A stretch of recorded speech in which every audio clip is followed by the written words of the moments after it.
Okay, so then another kind of point of contrast and inversion, one which I'm going to complicate later, especially has to do with knowledge and social organization. Geeks tend to value openness, accessibility, transparency, meritocracy. There's a kind of commitment to freedom of speech. The Church of Scientology is extremely proprietary. It's not only that they guard their intellectual property, especially their trademarks and their copyrights, but it also costs a lot of money to move up in the church. And for many people, Scientology is considered as an instance of a kind of small-scale but full-bodied example of totalitarianism. So these inversions and oppositions, I think, are experienced collectively, although unconsciously, among some geeks and technologists as offensive, as matter out of place, to use Mary Douglas's famous phrase in her anthropological work on purity, pollution, and danger. To state more simply, Scientology rubs many technologists the wrong way, for some slightly, for others far more substantially. And yet when I propose this thesis of cultural aversion and offensiveness, consulting with one of my hacker friends, because I tend to sort of tell them my arguments, he challenged me quite correctly on the following grounds. And this was on Internet Relay Chat. He said, you know, hackers are more anti-religion than anyone else I've met. Scientology really is not special in this regard.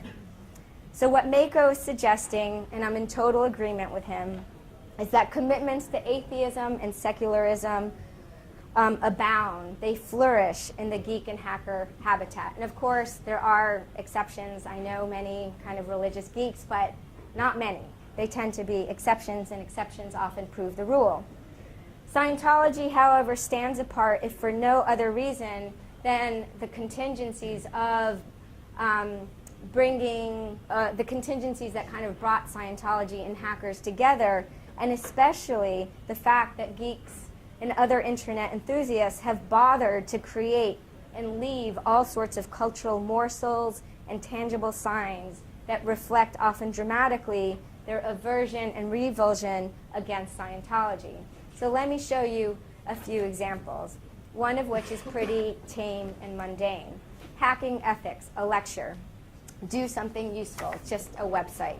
If you want to be a great hacker, do something useful. Stop attacking random harmless people and get involved in the fight for free speech on the internet.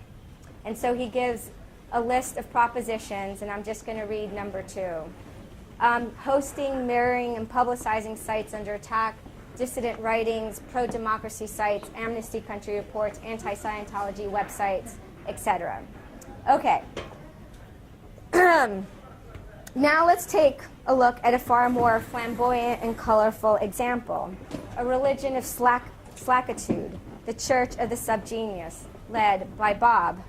The church is a kind of general parody of religion in general, but I think in many ways it also conjures the spirit of Scientology in all sorts of instances. So, for example, the trademark symbol is, I think, whether conscious or not, does conjure the kind of image of Scientology, just because Scientology tends to guard their trademark like no other religion. It's also the fact that Scientology is at least partially part of the subgenius's mythology. For example, according to lore, Bob inspired L. Ron Hubbard to charter his own cult on the grounds that it was a good way to rake in money. So Bob was the one that told L. Ron Hubbard to do it. Scientology is also the object of humorous scorn among kind of some of the followers of the Church of Subgenius, the following one being one of my favorite. So yes, Bob smokes the mighty pipe. He smokes frop. I, after many times of trying to pronounce this word, can never pronounce it. This herb, not a drug, found only growing in selected parts of the Himalayas, growing on the dung of Yetis, opened Bob's third nostril. It gives Bob psychic abilities that Scientologists could only dream about. And this, of course, is also a reference to the fact that in Scientology, you're not supposed to use any psychiatric drugs. There are many other examples, perhaps the most famous being the website Operation Clambake, that has documented the abuses of the church since 1996 and is still pretty active. But for the sake of time, I'm not going to go into them, as I would now like to move to the contemporary protests against Scientology. In January of 2007 and February of 2008, these tangible signs of aversion, protest, parody, critique erupted to an unprecedented degree with the appearance of Anonymous, who seemed to come out of nowhere to launch a multifaceted, aggressive, and really clever and aesthetically outlandish attack on Scientology. At first, this caught me almost entirely by surprise. By this time, I had already formulated my theory of antipodal relations. I was actually a little reluctant to write about it or give talks, in part because I wanted to avoid legal troubles, because Scientology has gone after a lot of journalists and authors. And ironically, Anonymous is what has kind of allowed me to be more public about this material. I had believed that the geek protests against Scientology were like a hiccup in time, a pronounced historical parenthesis, something that had emerged, had bubbled strongly because of these historical contingencies, and had receded, although not vanished. So then the recent attacks caught me off guard, but they also seemed to confirm my suspicions that given the right circumstances, geeks will turn their attention to Scientology like a moth to light, not only because of its purported abuses, but because of the way that the technology practices and because of the way that the claims of Scientology so fly in the face of the values that geeks hold so dearly. Unlike the earlier battles where Scientology had gone after its critics via the law and other forms of extra-legal harassment, the immediate cause of political organizing among Anonymous was quite mundane. Anonymous's initial reaction was prompted by the church's unsuccessful attempt to suppress a video that I'm now going to show you. And it was a video internal to the church, and it's one of Tom Cruise, where he's praising quite exuberantly the Church of Scientology. Let's take a look. But if that's what Mr. Cruise has brought to this world, there still remains one more word on the man. Call it Tom Cruise on Tom Cruise Scientologist. I think it's a privilege to call yourself a Scientologist, and it's something that you have to earn.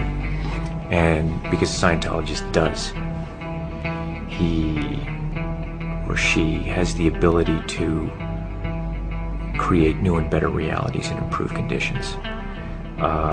Being a Scientologist, you look at someone and you know absolutely that you can help them.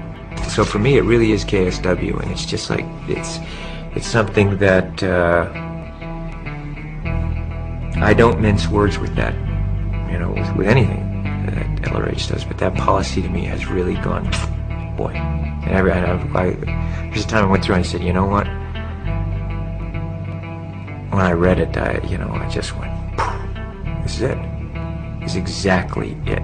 You got the point? KSW, again, keep Scientology working. While I was in University of Alberta, I got to read tons of those newsletters, and it is a lot about technology. So following the church's attempt to censor this video, Anonymous, eventually dubbed Project Chinology, kicked into high trolling and pranking gear, engaging in online acts of raiding, hanking, and pranking galore, as described by one participant. Quote, the unified bulk of Anonymous collaborated through massive chat rooms to engage in various forms of ultra-coordinated motherfuckery. Between January 15th and 23rd, Scientology websites were hacked. They were DDoS, denial of service attacks, to remove them from the internet. The Dianetics telephone hotline was completely bombarded with prank calls. Lots of pizzas were also sent to church centers. And the secrets, he puts it in quote, of the religion were blasted all over the internet. I also personally scanned my bare ass and faxed it to them, because fuck them. So by the way, I know some people here know a lot about Anonymous and 4chan. I'm going to flesh this out, but for those who don't know about what this world is about, Anonymous, and I will get to what that is, was already engaging in raiding and pranking sometimes each other, sometimes smaller entities. It just hadn't blasted out of the internet the way it did with Scientology. The call to arms video we saw at the start of the talk was subsequently released and helped transform Project Chinology from trolling motherfuckery into something with at least some moral weight and legs, however tenuous and shaky it might have first been. After a period of heated debate on IRC channels and web forums, Anonymous decided to emerge out of the internet caves and hit the pavement to hold real-life protests. And this was a real debate. Some people were like, no, Anonymous is about the internet. This is where we troll. This is where we fuck around. Once we're out of here, we're no longer anonymous.